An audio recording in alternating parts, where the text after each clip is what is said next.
ان کو تقسیم کیا جا رہا ہے. تو 33 نوٹ میں 22 جولائی کو ہم یاسین ملک اور دیگر بہت سارے جو جدوجہد آزادی کے اسیران ہیں ان کی رہائی کے لیے ہم وہاں پر گئے, اور اس کے ساتھ ساتھ ہمارا مطالبہ یہ تھا کہ ریاست جموں کشمیر سے بیرونی افواج جو ہیں دونوں طرف ان کا مکمل اور بیک وقت انخلاء کیا جائے. اور آپ کو کب ایسے لگا کہ بھارت کی فاشسٹ حکومت جو ہے وہ چاہتی ہے کہ اس طریقے آزادی کو ختم کر دیا جائے؟ ایسا لگ رہا ہے یا ایسا ہو چکا ہے؟ جی بالکل ایسا ہو رہا ہے, ایسے اقدامات اٹھائے جا رہے ہیں. انڈیا کی طرف سے تو ایک طویل عرصے سے ایسے اقدامات اٹھائے جا رہے ہیں, اور 5 اگست 2019 کے بعد ریاست کی جو ایک خصوصی حیثیت تھی اس کو ختم کرنے اور وہاں پہ جو باشندہ ریاست قانون تھا اس کو ختم کرنے کے بعد تو یہ چیزیں اب تیزی سے آگے بڑھ رہی ہیں, اور فائنل سیٹلمنٹ جو ہے وہ ڈویژن آف دا اسٹیٹ کی طرف بڑھ رہی ہے, اور انڈیا بڑی تیزی سے اس پہ اقدامات اٹھا رہا ہے. ڈاکٹر صاحب مجھے یہ بتائیے کہ آپ کا یہ ایجنڈا تھا, یہ خواہش تھی, یہ ضرورت سمجھتے ہیں کہ بھارت اور پاکستان کی دونوں افواج ہمارے اس کشمیر آر پار کو چھوڑ کے اپنے اپنے مقامات پہ چلے جائیں؟ جی بالکل بالکل, جو ہم نے 33 نوٹ میں دھرنا دیا اس کا بھی ایک مطالبہ یہ تھا کہ افواج کا بیک وقت اور مکمل انخلاء ہو. ایسا ہو جائے گا تو پھر کیا ہوگا؟ اس سے یہ ہوگا کہ افواج کا انخلاء اور ریاست کی جو وحدت کی بحالی ہے یہ لازم اور منظوم ہے, تو پھر ریاست جو ہے وہ اپنی 13-14 اگست 1947 والی پوزیشن پہ واپس چلی جائے گی. آپ ریاست کو 1947 کی پوزیشن پہ واپس لے کے جانا چاہتے ہیں 75 سالوں کے بعد, اور دوسری جانب آپ کو یہ خدشات ہیں اور یہ خدشہ ہے کہ آزاد کشمیر کی ہی حیثیت کہیں ختم نہ ہو جائے جیسے بھارت نے کی اس کو صوبہ بنا کے. جی بالکل ایسا ہی ہوگا. ظاہر ہے جس طرح کے اقدامات اٹھائے جا رہے ہیں اور جو چیزیں سامنے آ رہی ہیں اس میں ایسا ہی لگتا ہے کہ جیسے بھارت اس کی خصوصی حیثیت ختم کرنا چاہتا ہے ویسے پاکستان بھی چاہتا ہے کہ آزاد کشمیر کی بھی الگ سے حیثیت ختم کی جائے. پاکستان نے بھارت کے طرز کو اپناتے ہوئے ایسا کر دیا تو پھر آپ لوگ کیا کریں گے؟ جی ہم اپنی جدوجہد آزادی کو ہر محاذ پر چلائیں گے, اور یہ بڑا انفارچونیٹ ہوگا اگر پاکستان بھی ایسا کرتا ہے تو ریاست جموں کشمیر کے لوگوں کا بالخصوص اس حصے کے لوگوں کا رویہ پاکستان کے ساتھ وہی ہو جائے گا جیسا اس حصے کے لوگوں کا رویہ بھارت کے ساتھ ہے. آپ پہلے کسی جماعت کے صدر میرے سامنے بیٹھے مجھ سے بات کر رہے ہیں جو نہ صرف آزاد کشمیر جموں کشمیر لبریشن فرنٹ کے صدر ہیں بلکہ گلگت بلتستان کے بھی ہیں, جبکہ گلگت بلتستان پاکستان کا 5واں صوبہ بن چکا ہے. نہیں ایسا نہیں ہے, گلگت بلتستان پاکستان کا 5واں صوبہ نہیں بنا ہے. کوششیں یہ کی جا رہی ہیں کہ اس کو کوئی عبوری صوبہ بنانے کی کوشش کی جائے, لیکن ایسا ہوا نہیں ہے ابھی تک.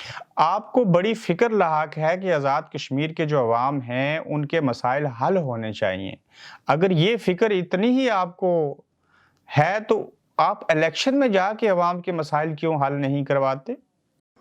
جی ہم بہت دفعہ کوشش کر چکے ہیں, ہم الیکشن میں جانا چاہتے ہیں لیکن ہماری جماعتوں کو الیکشن کمیشن میں رجسٹر نہیں کیا جاتا. اس کے لیے جو انہوں نے شرائط رکھی ہیں وہ یہ ہے کہ آپ پاکستان سے وفاداری کا حلف دیں اور آپ کی جماعت جو ہے وہ پاکستان کے ساتھ الحاق کے نظریے پر عمل کرنی چاہیے, اور پھر الیکشن میں بھی جب آپ جاتے ہیں تو اس کے لیے بھی آپ کو یہ اوتھ لینا پڑتا ہے کہ آپ پاکستان کے ساتھ الحاق کے حامی ہیں. ان تمام شکوں میں سے پاکستان کے ساتھ وفاداری کرنا کیا کوئی گناہ ہے؟ دیکھیے ہم پاکستان کے خیر خواہ ضرور ہیں لیکن وفادار جو ہیں وہ اپنی دھرتی کے ہیں. وفادار تو آدمی اپنی مٹی اور اپنے وطن کا ہوتا ہے, باقی کسی دوسرے ملک کی خیر خواہی ہوتی ہے. تو ہم خیر خواہ ہیں پاکستان کے, ہم پاکستان کی بہتری چاہتے ہیں. ڈاکٹر توقیر گیلانی صاحب, 70 سالوں کے بعد آپ کشمیریوں کو کیوں یاد آیا کہ ہمیں مفت بجلی ملنی چاہیے, اور اس کے لیے کیا کچھ کر دیا پونچھ کے اندر؟ جی یہ تو ایک طویل عرصے سے ہی یہی مطالبہ رہا ہے. جب منگلا ڈیم بنایا گیا تو تب بھی انہی شرائط پہ ہی بنایا گیا تھا کہ اس خطے کے لوگوں کو بجلی دی جائے گی, اور اب تو چونکہ بہت سارے پروجیکٹس بنائے جا رہے ہیں اور ہمارے واٹر ریسورسز جو ہیں ان کو استعمال کیا جا رہا ہے اور بجلی کو بہت زیادہ مہنگا کر دیا گیا ہے, اور ایسے ٹیکسز لگائے جا رہے ہیں جو لوگوں کی پہنچ سے باہر ہیں, اس لیے یہ مطالبہ اب شدت پکڑ رہا ہے. کیا بطور ریاست کا باشندہ ہونے کے ناطے ایک ریاست کے اندر رہتے ہوئے احتجاج کرنے والوں کو دھرنے کے دوران پولیس کی سرکاری گاڑیوں کو آگ لگانی چاہیے تھی؟ یہ کلیئر نہیں ہے مظاہرین کا جو ہے وہ، یہ ایک تو یہ دھرنا نہیں تھا، وہ تو پروٹیسٹ تھا، اور جب گولیاں چلی تو اس کے بعد ایک گاڑی کو آگ لگائی گئی، تو مظاہرین کا یہ کہنا ہے کہ وہ پولیس نے خود لگائی، جبکہ پولیس کا کہنا ہے کہ یہ مظاہرین نے لگائی ہے، تو کوئی جوڈیشل انکوائری ہوگی تو پھر ہی پتہ چلے گا۔ ڈاکٹر توقیر صاحب، کیا یہ بات درست ہے کہ ایک عابد حسین نعیمی نوجوان کو مارا گیا، اس کو بلیڈ سے کاٹا گیا، پھر اس کے اوپر نمک اور مرچیں اس کے جسم پہ لگائی گئیں؟ کیا یہ ہماری آزاد کشمیر کی پولیس کے ساتھ ہی یہ واقعہ پیش آیا یا کسی بھارت کا واقعہ ہے یہ؟ جی یہ راولا کوٹ کا ہی واقعہ ہے، اور اسی کے اوپر آگے چل کر تو یہاں عدالت نے جو ہے وہ ایک کمیشن مقرر کر کے تھانے میں بھیجا ہے، جو یہ دیکھ رہا ہے کہ جو گرفتار شدگان ہیں ان پر کتنا تشدد کیا گیا، لیکن اس حوالے سے جتنی بھی رپورٹس آئی ہیں وہ بڑی تشویشناک ہیں۔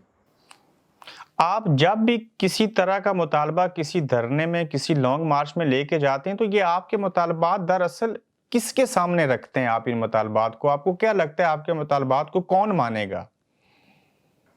جی ہم تو چونکہ ایک تحریک میں ہے نا، تو وہ تحریک کے مطالبے ہوتے ہیں، جیسے کہ ریاست جموں کشمیر کے لوگوں کا مطالبہ ہے کہ ان کو آزادی دی جائے، تو ہم تو ایک تحریک کو آگے لے کر چل رہے ہوتے ہیں۔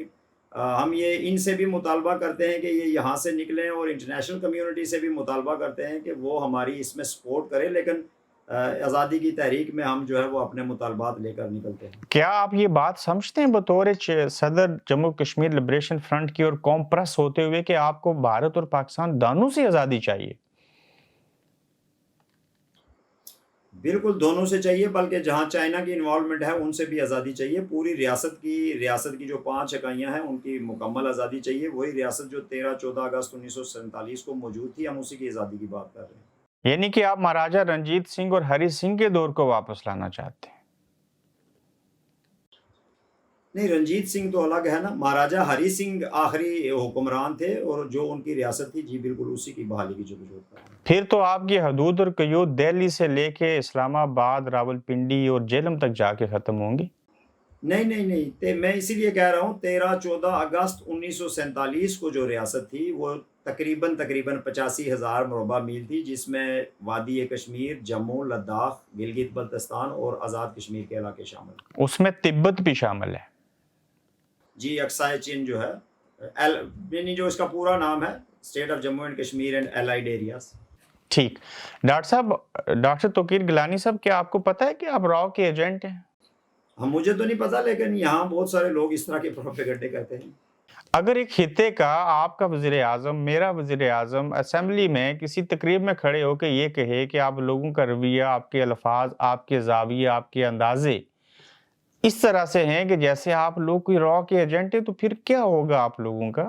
جی اس کی بڑی وسیع پیمانے پہ مذمت کی گئی ہے، ایون کہ یہاں کی جو مین سٹریم پرو پاکستان پولیٹکس ہے اس کے لیڈروں نے بھی ان کی مذمت کی ہے، اور وزیر اعظم کے بیان کو غیر اخلاقی اور معیار سے گرا ہوا قرار دیا ہے۔ ایسی کوئی بھی صورتحال نہیں، ہم تو انڈیا کے ساتھ لڑ رہے ہیں، اور انڈیا سے بھی ہماری آزادی کی جنگ ہے، پاکستان سے بھی آزادی کی جنگ ہے۔ یہ جو لوگ ہیں یہ بس لوگوں کی جدوجہد کو روکنے کے لیے اس طرح کے میزائل چھوڑتے رہتے ہیں۔ اگر ایک وزیر اعظم یا کوئی بھی شخص کشمیریوں کو اور آزادی کی تحریک چلانے والوں کو راؤ کا ایجنٹ کہے تو اس کا مطلب کہ راؤ کی زبان تو پھر وہ بول رہے تھے؟ جی بالکل ایسے ہی ہے، بالکل ایسے ہی ہے۔ یہ آزادی کی تحریک کو طویل عرصے سے اسی طرح کے الزامات کا سامنا ہے، ایون کہ مقبول بٹ کو یہاں پہ راؤ کا ایجنٹ اور اس پار پاکستان کا ایجنٹ، جیسے یاسین ملک کو ابھی جیل میں ڈالا گیا، تو یاسین ملک ہماری پارٹی کا چیئرمین ہے تو وہ پاکستان کا ایجنٹ، اور یہاں جو اس کی پارٹی کا صدر ہے وہ راؤ کا ایجنٹ۔ تو یہ آر پار تحریک کے خلاف اس طرح کا یہ جو مواد ہے یہ چلتا رہتا ہے۔ تو میں یہ بھی آپ سے پوچھنا چاہوں گا کہ آپ کے نزدیک 13ویں اور پھر 15ویں ترمیم جو ہے اس کی کیا حیثیت ہے؟ دیکھیے یہ 15ویں ترمیم جو ہے جو اس کا مجوزہ مسودہ گردش کر رہا ہے، اور جس کے اوپر تقریباً آلموسٹ آزاد کشمیر میں ہر شخص پریشان ہے، یہ ریپلیکا ہے 5 اگست 2019 کے انڈین اقدامات کا، جس میں ریاست کی حیثیت کو ختم کرنا اور ریاست کی سیاست اور اس کے اقتدار اور اس کے معیشت اور اس کے ریسورسز پہ مکمل کنٹرول حاصل کرنا جو ہے یہ اس کا مقصد ہے، اور اس کو یہاں کے لوگ کبھی بھی قبول نہیں کریں گے۔ اگر آپ لوگ اتنے ہی بڑے قوم پرست ہیں، آپ کو اپنے خطہ کشمیر سے اتنی ہی محبت ہے، آپ 1947 والا مہاراجہ ہری سنگھ کا کشمیر چاہتے ہیں، تو یہ قوم پرست 1 درجن سے زائد جماعتوں میں تقسیم کیوں ہوئے ہیں؟ آپ تو آپس میں یکجا نہیں ہیں اور نکلے آزادی لینے کے لیے۔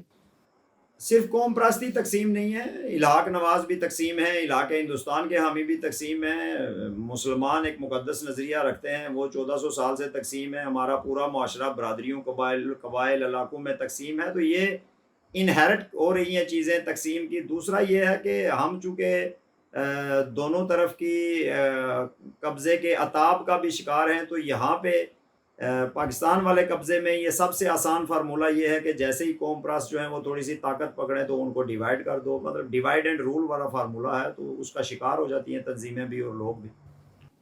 ڈاکٹر توقیر گیلانی صاحب، آپ کے وقت کا بے حد شکریہ۔ ناظرین، یہ قوم پرست ڈاکٹر توقیر گیلانی صاحب آج گفتگو کر رہے تھے۔ آپ نے دیکھا، آپ نے سنا یہ کشمیری کس محاذ پہ کھڑے ہیں، ان کے ساتھ ہو کیا رہا ہے، کیا ان کو کشمیر کسی دور میں آزاد ملے گا جہاں پہ لاکھوں لوگ شہید ہو چکے، ہزاروں لوگ اندھے ہو چکے، لوگوں کے ساتھ کیا سے کیا نہیں ہوا؟ یہ سوالات میں آپ کے لیے چھوڑتا ہوں۔ آپ دیکھ رہے ہیں گورکھ دھندا ابرار قریشی کے ساتھ۔